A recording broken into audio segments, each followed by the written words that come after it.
Hey there, my name is Megan and welcome back to my channel.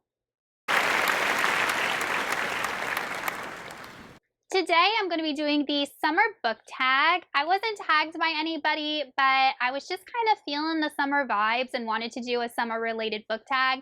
I also just got out of work for summer vacation because I'm a teacher, so I'm like definitely feeling the summer vibes, and I'm going to be doing some traveling in a couple of weeks, so I'm really excited to kind of relax and start my vacation. So yeah, I wanted to do a tag that kind of mirrored that. But before we go ahead and get on into the prompts, if you are not already subscribed to my channel, please go ahead and hit that subscribe button, as well as the little bell icon so you can be notified every time I post new bookish content. I post new videos every Monday, Wednesday, and Saturday, and sometimes other days throughout the week.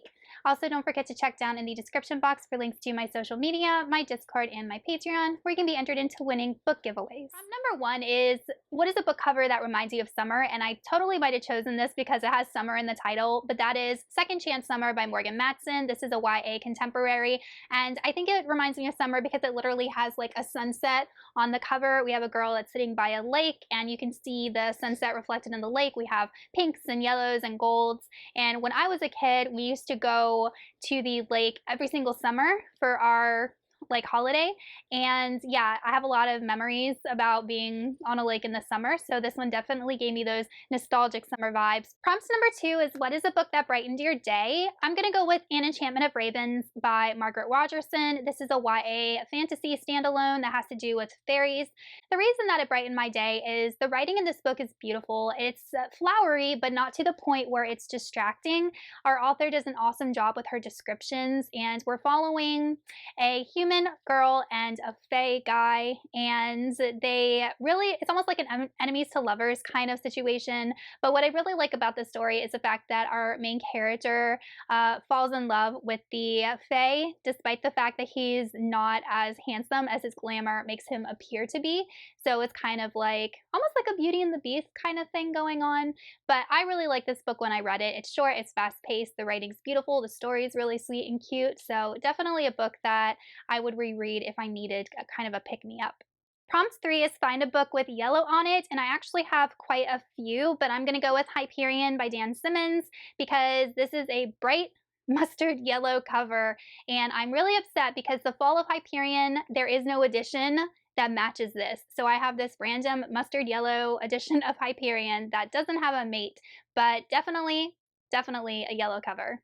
Question number 4 is, what is my favorite summer beach read? And I don't have like a particular beach read, but I do have a book that I could see myself reading at the beach, and this might be kind of weird, but I'm gonna go with The Old Man in the Sea by Ernest Hemingway. Number 1, it's super short. I think it's like 100 pages. I read this book in one sitting. Ironically, it was snowing out when I read it. We were inside, we were trapped inside. Anyway, so you can read it in one sitting, and also it takes place in Cuba, and Cuba's like a tropical island. We follow a fisherman that is out on the ocean, and you have all these descriptions of being on the ocean and fishing, and it just reminds me a lot of like a tropical setting. So I think that The Old Man in the Sea would be a great beach read. Prompt 5 is, name a book that had you running for the ice cream man, and I wasn't really sure what this prompt meant, so I took it as a book that had a lot of action, and I'm going to go with Alloy of Law by Brandon Sanderson. Yes, we are keeping with the summer color themes here. The reason that I chose this book is because it has some awesome gunfight scenes. So you are combining the technology of guns and weapons, and then you have allomancy and furchemy, and you're combining magic with technology, and it just creates an explosive action sequence that was really cool to read about. And Brandon Sanderson added a lot of those into this book, and I really enjoyed all of them. My favorite was the one at the wedding. So definitely a book with well-written action scenes that I really enjoyed. Prompt number 6 is Sunburn. Name a book with a painful ending, and I'm going to choose The Ballad of Songbirds and Snakes by Suzanne Collins.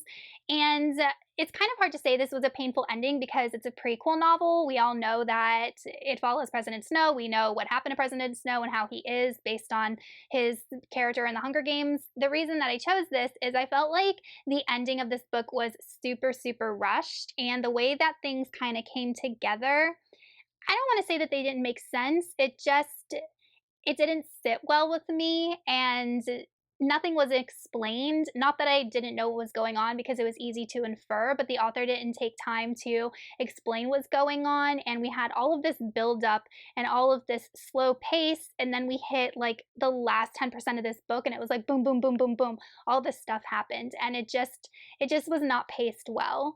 Also, it is hard to read about a villain, and just the way that we saw Snow evolve and his thought processes was not a pleasant experience, definitely painful.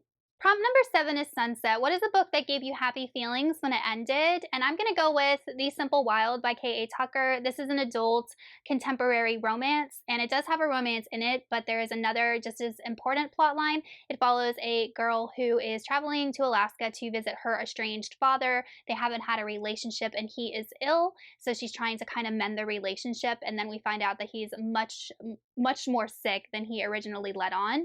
And the reason that this book gave me happy feelings is that the dad and the daughter were able to spend time together, get to know one another, and despite the fact that he was very sick and dying, they were able to kind of forgive one another, or at least she was able to forgive him for not being in her life, and fix their relationship. And that was just really, really heartwarming to read about. And then, like I said, we also have a romance, and obviously, the romance worked out, so that was always a plus. So even though this book did have a sad ending, it was really bittersweet, and I was less satisfied with how it ended. Prompt 8 is, what is a book cover that reminds you of a sunset? And this might be kind of weird, but I'm going to go with Red Seas Under Red Skies by Scott Lynch. This is book 2 in the Gentleman Bastard series, and I originally looked at this book and I'm like, oh, the colors, but then you look closely and like the ship is burning and everything's burning. But I don't know, it just reminds me of a sunset, just with the colors, with the orange and the red and everything. Also, just, I don't know, ships being out on the ocean. I think of a sunset over an ocean. So for me, I thought that this book reminded me of a sunset.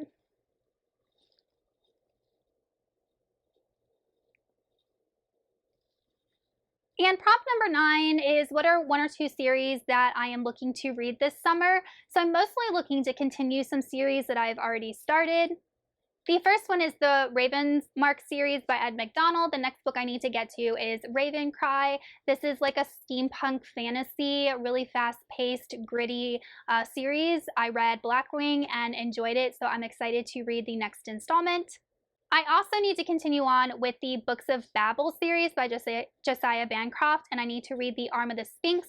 This was on my TBR sometime earlier in the year, and I just never got to it, but I love Senlin Ascends, and the way that that story ended, I just need to know what happens to our characters, and I absolutely loved the world. I cannot wait to be back in it. And then another series that I really need to continue with is the Expanse series by James S.A. Corey. I am on book 3, Abaddon's Gate, and my library does have this on audiobook, so audiobooks definitely help me get through these thick, dense fantasy and sci-fi books that I'm always intent on reading. So if I can squeeze in Abaddon's Gate sometime in the next 3 months, then I definitely will.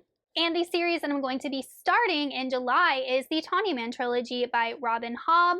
So I'm excited to delve back into the realm of the Elderlings, having just finished Live Ship Traders, and that series went off with a bang. I am definitely excited to be back in Fitz's head and seeing his interaction with the Fool. I cannot wait. I'm super excited. So this is a series that I am going to be starting this summer.